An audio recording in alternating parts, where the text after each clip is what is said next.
વાઘોડિયા સિદ્ધિ ઇન્ડસ્ટ્રીઝમાં આવેલ બુટ તળાવમાં ગાબડું પડતા રહેણાંક વિસ્તારમાં પાણી ભરાયા.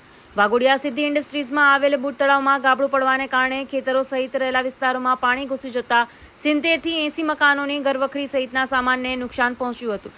જોકે ઘેરી બનતા આ સમસ્યાના નિકાલ માટે ધારાસભ્ય ધર્મેન્દ્રસિંહ વાઘેલા વાઘોડિયા દોડી આવ્યા હતા.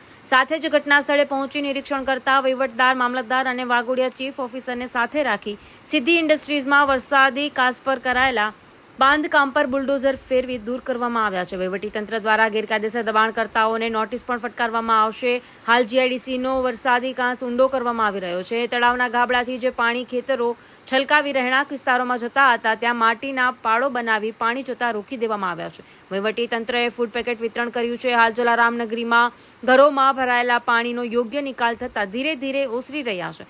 પરિસ્થિતિ ધીરે ધીરે થાળે પડી રહી છે, જેથી તંત્રએ કરેલી મહેનત ફળી છે. સ્ટોરી રિપોર્ટ બાય નિખિલ ગાયકે, મા ન્યૂઝ.